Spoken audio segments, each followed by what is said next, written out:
kalimat tadi, mengapa ruqyah jadi pintu masuknya orang Wahabi?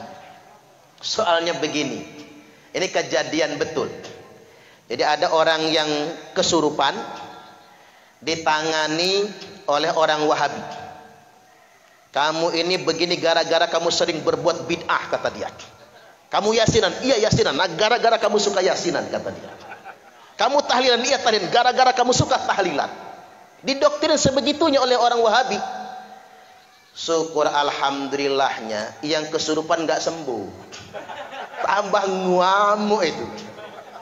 Coba bayangkan kalau yang kesurupan itu sembuh gara-gara diruqyah orang Wahabi ini. Besok-besok langsung berhenti dia tahlilan, berhenti dia yasinan. Ujung-ujungnya saya juga yang turun tangan. Enggak pakai cara Wahabi tadi. Saya tanya aja sama jinnya, "Woi jin," kata saya, "ngapa lu masuk ke sini?" "Ini Pak Ustadz," kata dia, "dia kencing sembarangan soalnya." Ya udah, dia kan nggak tahu ada lu di sana. Keluar aja nggak apa-apa, maafin ya. Saya bujuk dia, maafin dia, nggak apa-apa. Salaman keluar dia. Coba kalau keturusan sama Wahabi tadi. Bahkan saya sama Ustadz Romadi pernah ngeruqyah ya Pak. Kita ngeruqyah, jinnya nggak keluar-keluar. Saya tanya jinnya, "Woi jin," kata, "ngapain lo di sini?" "Ini Pak Ustadz, dia ini pacaran di rumah kosong," kata jinnya. "Pangku-pangkuan sama cowoknya." Nah, ketahuan. Tanya Pak Ramadi, itu santri beliau soalnya, santrinya Pak Kiai Ramadi. Pangku-pangkuan, kata dia, di rumah kosong. Kan ketahuan tuh, buka kartu si jinnya. Ya udah dek, kata saya, keluar aja, kasihan sama dia, nanti kita ceramahin dia, nanti kita yang marahin, jangan suka pacaran-pacaran kayak gitu. Ya udah Pak Ustadz, saya pengen keluar, tolong anterin keluar. Ya anterin keluar rumah aja, kata saya, bukan ke tempat kamu, capek nganternya. Iya, keluar aja. Begitu kita bawa ke teras, pergi jinnya. Jadi ruqyahnya orang NU tuh kalem-kalem Pak, ngebujuk sama jinnya. Jangan sampai kita ngeruqyah main gampar anak orang. Jin keluar, celepak digampar. Habis selesai diruqyah Pak, jinnya sih keluar, tapi lebam anak orang. Gara-gara kita semua. Jadi ruqyahnya NU itu luar biasa. Jadi kembali lagi saya menghimbau potensial ruqyah dijadikan sebagai alat oleh kelompok-kelompok tersebut tertentu untuk merekrut anggota agar keluar dari ahlu sunnah wal jamaah, berkiblat kepada kelompok salafi wahabi takfiri. Dan betapa banyak doktrin-doktrin itu masuk ke masyarakat. Dan alhamdulillahnya setelah berkembangnya JRA dan masif se-Indonesia, jadi organisasi ruqyah yang berkembang secara masif dan terstruktur seluruh Indonesia hanya JRA. Silakan tepuk tangan, hanya JRA. Yang lain belum ada yang terstruktur sedemikian rupa. Nah, harapan kedepannya JRA betul-betul menjadi garda terdepan Nahdlatul Ulama. Ada beberapa pesan penting yang hendak saya sampaikan pada kesempatan malam ini. Yang pertama, JRA menjaga Nahdlatul Ulama.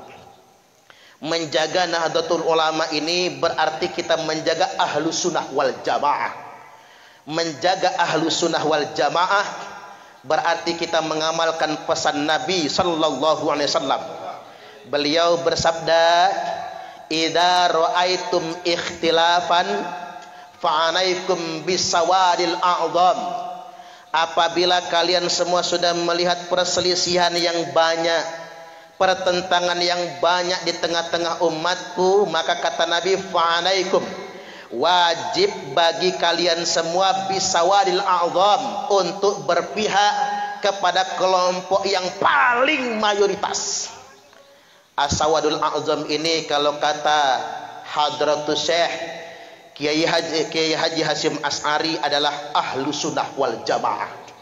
Dimanapun kita berada, di Indonesia, di Timur Tengah atau dimanapun, kelompok yang paling mayoritas, as-sawadul a'zam, tempat berkumpulnya para ulama yang pakar, ahli di bidangnya, terjamin dan terpercaya, hanyalah ahlu sunnah wal jamaah.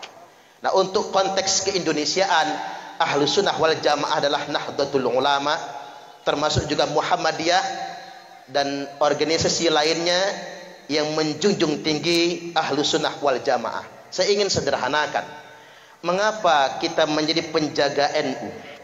Karena belakangan orang banyak menyerang NU. Mengapa NU diserang? Karena kalau NU diserang, maka NU kemudian menjadi lemah. Ini senjata untuk melemahkan negara ini. Karena NU lah yang menjaga negara ini. Coba kita berhitung. NU ini jamaahnya mencapai 100 juta lebih. Seandainya NU ini ingin merongrong negara, alangkah mudahnya kita merongrong negara. Dengan jamaah yang jumlahnya 100 juta lebih. Mengapa kita tidak pernah lakukan itu? Karena NU terbukti setia negara kesatuan Republik Indonesia. Bahkan walaupun NU nggak dapat kue sekalipun. Coba ingat, zaman Pak Harto, MINU, SDNU, MTSNU, susah dapat bantuan pemerintah. Pokoknya kalau ada label-labelnya NU, susah dapat bantuan. Bahkan Menteri Agama jarang betul dari NU. Susah dapat bantuan. Kalau ingin ngajuin bantuan sama pemerintah, ilangin dulu kata NU-nya itu. Baru bisa dapat bantuan dari pemerintah. Coba kita lihat pesantren-pesantren gede, geribik, tapi tetap jalan. NU tidak pernah melawan pemerintah. NU tidak pernah melawan negara. Walaupun penting, NU juga mesti bernegara. Karena kita menjaganya. NU sudah terbukti. Dapat kue atau tidak dapat kue, NU tetap menjaga negara kesatuan Republik Indonesia. Tepuk tangan dulu. Balik lagi kemudian yang berikutnya, coba kita lihat. Banyak ulama-ulama NU yang dituduh Syiah. Seperti Romo Kiai Haji, Profesor Dr. Kiai Haji Said Akil Sirot misalnya, dituduh Syiah. Ulama-ulama NU yang lain juga dituduh Syiah misalnya. Itu memang senjata mereka. Saya jadi diingatkan tuduhan orang-orang Salafi takfiri, Khawarid lah zaman dahulu ya. Orang-orang Khawarid yang menuduh Imam Syafi'i Syiah. Sampai-sampai Imam Asy-Syafi'i rahimahullah ditangkap. Bahkan khalifahnya khalifah terkenal itu, Khalifah Harun al-Rasyid. Ditangkap Imam Syafi'i kemudian dipenjarakan. Gara-gara dituduh Syiah. Emang bahasa sederhananya ketmbien, ulama-ulama ahlu sunnah wal jamaah itu sering jadi sasaran tuduhan Syiah oleh kaum Khawarij. Tapi alhamdulillahnya Khalifah Harun al-Rasyid cerdas. Beliau sangat bijaksana. Diuji pemikiran Imam Syafi'i, ternyata beliau bukan pengikut Syiah dan kemudian beliau dibebaskan. Nah, pelajaran bagi kita memang itu senjata. Cara mereka membangun citra yang buruk terhadap ulama-ulama ahlu sunnah wal jamaah, mereka bikin pencitraan Syiah. Ada istilah baru sekarang, liberal lah dan lain sebagainya, agar umat ini tidak percaya dengan ulama-ulama kita. Terutama sasaran mereka bukan anak pesantren ya. Sasaran mereka orang-orang tidak nyantri. Kalau santri mah enak, kayak manapun mereka mempengaruhinya, santri tetap satu tujuan. Dia tahu semua dari kiainya, selamanya akan menjaga marwah kiai dan para ulamanya. Nah, sasaran mereka masyarakat umum yang gak mondo. Dan rata-rata kan masyarakat Indonesia ini kebanyakan gak mondo. Bahkan belajarnya lewat dunia internet. Nanti kalau mati ditanya malaikat, guru kamu siapa? Syekh YouTube al-interneti. Kiainya Kiai Haji Google. Ustadznya Ustadz Facebook LCMA. Makanya anak-anak muda NU wajib bermedia sosial. Tujuannya apa? Ya tadi untuk memerangi kelompok-kelompok tersebut yang sangat eksis di media sosial. Baik, yang berikutnya sekarang, yang ingin saya tegaskan, JRA ini menjadi garda terdepan menjaga al-jamaah. Al-jamaah ini sering jadikan senjata kelompok-kelompok tertentu. Karena begini, ketika umat ini sudah berpecah belah, banyak perselisihan dan perbedaan, hanya satu firqatun najiyah, satu kelompok yang selamat.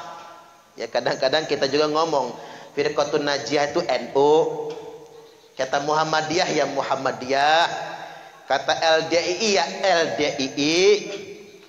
Kata jamaah tablik ya jamaah tablik. Kalau kata khilafatul muslimin ya khilafatul muslimin. Saya ingin menegaskan, Nabi menyebutkan kata al-jamaah. Kata al-jamaah ini sengaja disebutkan Nabi karena mewakili kata negara. Karena negara itu banyak penyebutannya kan, bisa khilafah, khulafaur rasyidin, bisa kerajaan Bani Umayyah, Bani Abbasiyah, bisa negara. Negara juga banyak bentuknya, ada republik dan lain sebagainya, bisa kerajaan dan lain sebagainya. Tapi Nabi menggunakan satu bahasa.